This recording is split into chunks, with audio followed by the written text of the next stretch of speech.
Hi, I'm a typical employee, 9 to 6 worker living in South Korea. Don't want to do anything after work because I can't be bothered to do anything. But this time, I am thinking of making 10 YouTube videos before I quit. And those will be about why I am quitting and what I have felt so far. I hope you guys on this journey with me. Stay tuned.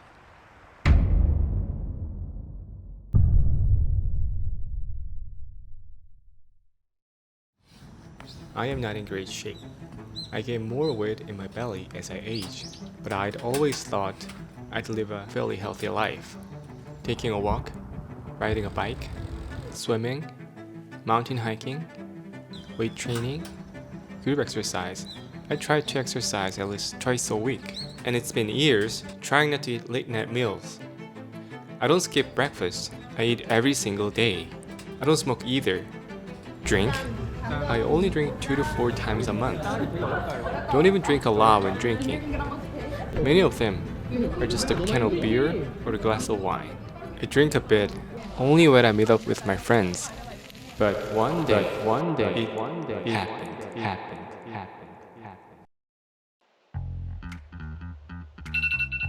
Woke up in the early morning, like any other typical working day. Getting ready for work, at the moment I was washing my hair, all of a sudden I felt a huge pain in the back of my neck.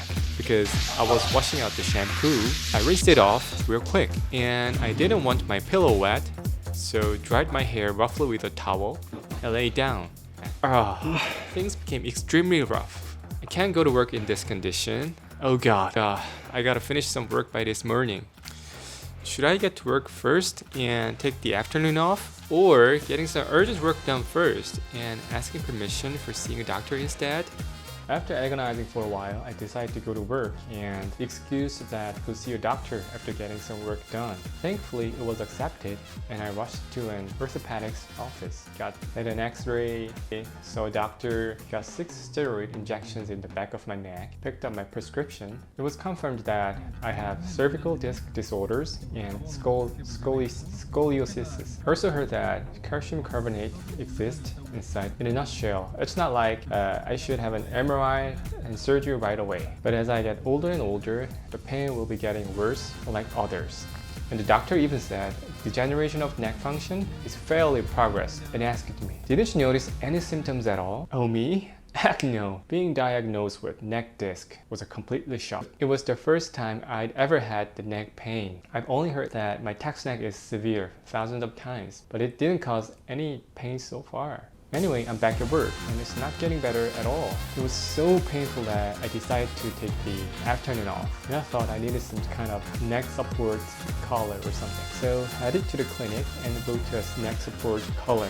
I got this stuff and worried, but even when I slightly turned my head to see the car next to me, the extreme pain came simultaneously. Also, when working, I should turn my head to talk and discuss with others. But this tiny action hurt so much.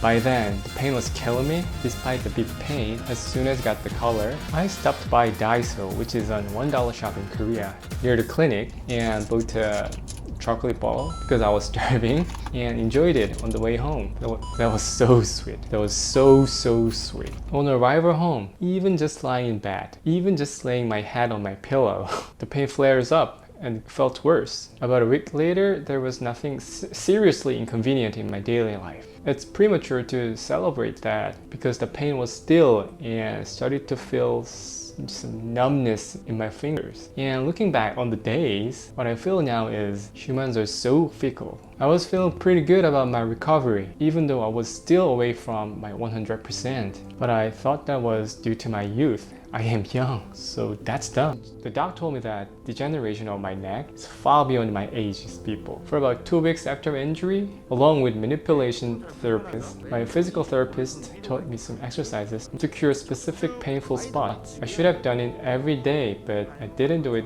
that hard. As time goes by, my range of motion has widened and pain has been reduced. But numbness in my 4th and 5th finger, this lasted about 2 months. I still have some. Many people suffer from neck disc pain, back disc pain, carpal tunnel syndrome, or shoulder pain, etc. But we should endure at the office. All we can do is taking medicine, getting a shot, but we have to get back to work. It's a good thing you get the chance to go to a clinic on a work day. Sick leave sounds like a pipe dream.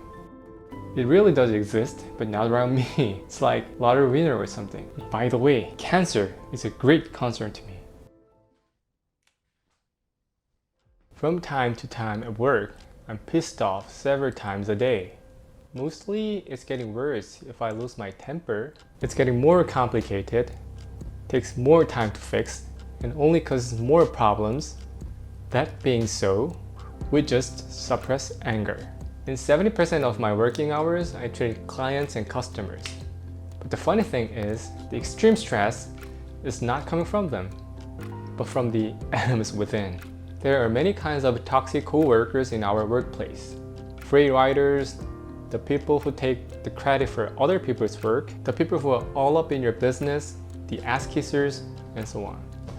This kind of creature is really stressful. Do any of this come up in your mind?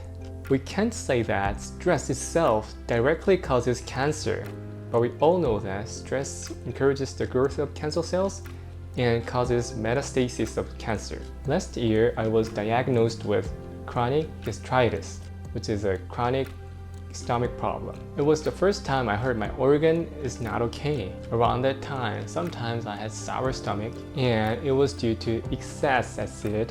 Knowing that made me a bit sad and left a bitter aftertaste. At the same time, it's not really serious now, but I knew that chronic stomach problem is the former stage of stomach cancer. If this continues, I would get cancer, I thought. It is so understandable that the number one cause of death in Korea is cancer. Plus, I would pay my medical bills with the money I earned until then.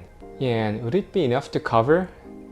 Yeah, that's no sure thing. You know, even with the medical coverage, it costs a lot. Telling the truth, this is the future of billions of people on Earth. Not just the future. Past, now, all same. Our life is same as the machine.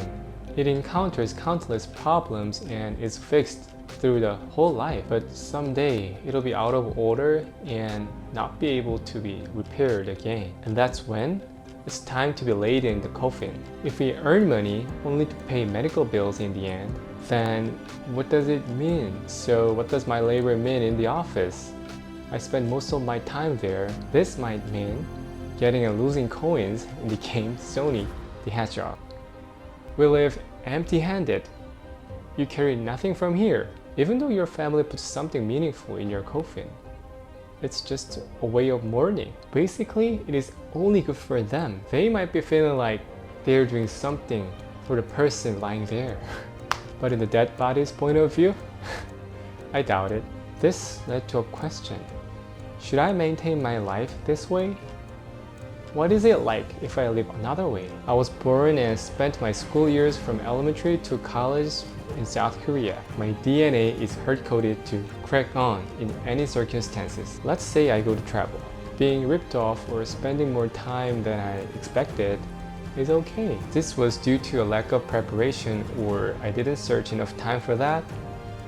That makes me feeling down and depressed.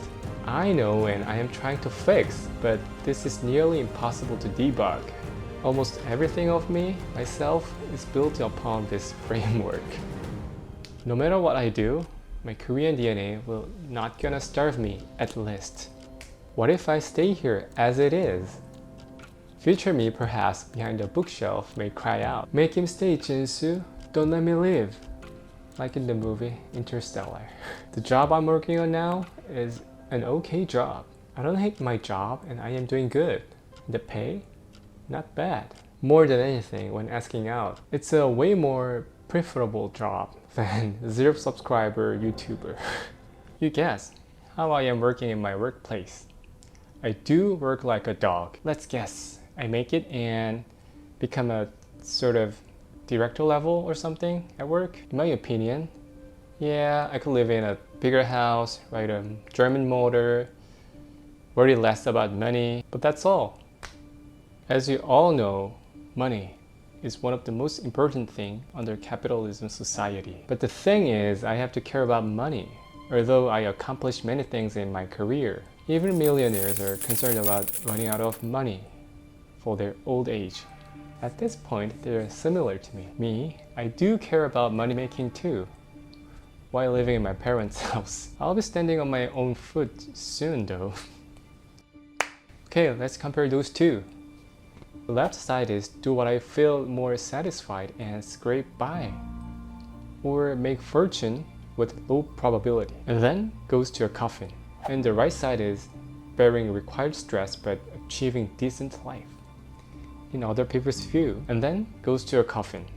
For me, it's clear. You can bet your bottom dollar that I would choose the first one. Someday, when my world ends, I don't want to regret like, oh, I should have quit back then and tried what I really wanted to do, no matter it goes well or not. It's a pity that my body is breaking down, but this made me wonder which direction I'm headed, and I started to think about how I navigate my life. Yes, it's still vague, abstract, and ambiguous, but it's better than nothing at least. I do feel gratitude for the pain I got. It took me closer to a place where I have to explore someday in the future. Even if an automatic swing set is invented that I don't need to swing or get someone to push me, I would prefer the swing set that is only swung by human power. Even though this can't go higher, even though this takes more effort, it's me. I can decide when to go up and when to stop. Thank you for watching.